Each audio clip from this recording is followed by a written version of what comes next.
स्वामी समर्थ और मृत बच्चे का पुनर्जन्म एक अलौकिक कथा।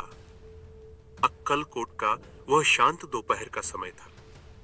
मंदिर के प्रांगण में मंद हवा बह रही थी और भक्तों की भीड़ धीरे धीरे स्वामी समर्थ के दर्शन के लिए एकत्र हो रही थी। अचानक दूर से रोने की आवाज सुनाई दी। एक औरत दौड़ती हुई आई। उसकी गोद में उसका छोटा बेटा था जो निश्चल पड़ा हुआ था। उसके चेहरे पर भय, निराशा और मातृत्व की करुण पुकार थी। वह चिल्ला रही थी, महाराज, मेरा बच्चा सांस नहीं ले रहा, बचा लीजिए इसे। भीड़ सन्न रह गई। कई लोग फुसफुसाने लगे, बच्चा मर चुका है। लेकिन वह मां अपनी पूरी शक्ति से स्वामी समर्थ के चरणों में गिर पड़ी। स्वामी समर्थ ने शांत दृष्टि से उस महिला को देखा। उनकी आंखों में कोई भय नहीं था, केवल करुणा और असीम शांति थी। उन्होंने धीरे से कहा, अरे इतना रो क्यों रही है? तेरा बेटा तो अभी सोया है। भीड़ में हड़कंप मच गया। लोग एक दूसरे का चेहरा देखने लगे। सबको विश्वास नहीं हुआ कि एक मरा हुआ बच्चा सोया हो सकता है। स्वामी समर्थ ने पास बैठे अपने सेवक को बुलाया। अरे भाऊ, जरा वह जल लाओ। सेवक दौड़ा और जल लेकर आया। स्वामी समर्थ ने अपने दाहिने हाथ की 2 उंगलियों से जल लिया और बच्चे के माथे पर 3 बार छिड़क दिया। फिर वे बोले, जा अब इसे दूध पिला दे। और चमत्कार हुआ। उस बच्चे की उंगलियां हल्के हल्के हिलने लगी। उसकी छाती ऊपर नीचे होने लगी। अगले ही क्षण वह जोर से रो पड़ा। पूरा प्रांगण जय स्वामी समर्थ के नारे से गूंज उठा। उस मां की आंखों से आंसू बह निकले, लेकिन अब वे आंसू दुख के नहीं बल्कि अपार आनंद और कृतज्ञता के थे। इस घटना के बाद पूरे अक्कलकोट में चर्चा फैल गई। लोग कहने लगे कि स्वामी समर्थ केवल एक योगी या संत नहीं बल्कि स्वयं दत्तात्रेय के अवतार हैं। कुछ लोगों ने कहा, यह तो भगवान ही कर सकते हैं। पर स्वामी समर्थ मुस्कुराकर बोले, मैं कुछ नहीं करता, सब परमात्मा की लीला है।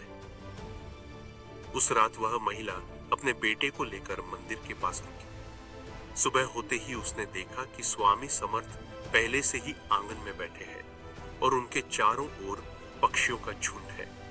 वह बच्चा जो कल तक मृत पड़ा था, अब उन पक्षियों के साथ खेल रहा था। महिला ने श्रद्धा से कहा, महाराज, आप तो भगवान हैं, आपने मेरे बच्चे को जीवन दिया। स्वामी समर्थ ने धीरे से मुस्कुराकर कहा, अरे भाग्यवती, बच्चा तेरा नहीं था, वह तो उस पक्षी का प्राण था जो पिछले जन्म में तेरा ही पुत्र था। बस वही अपनी मां की गोद में लौट आया।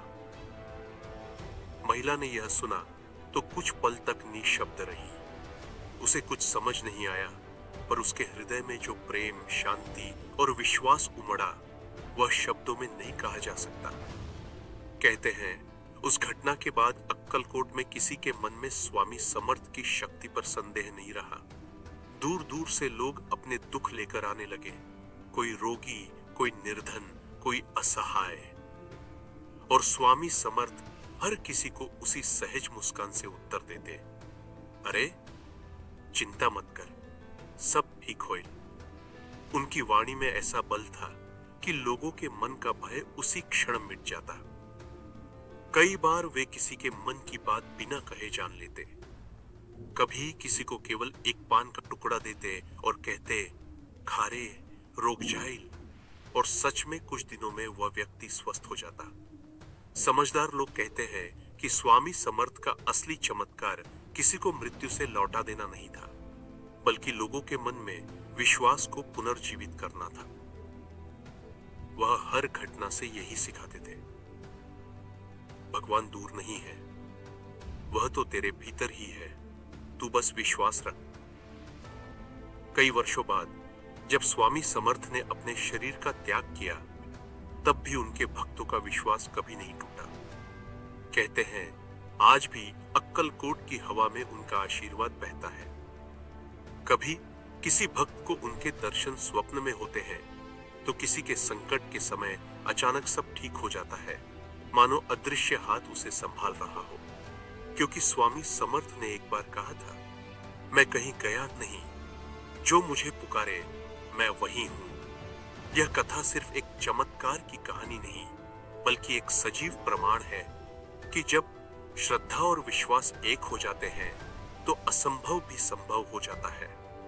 जय जय स्वामी समर्थ।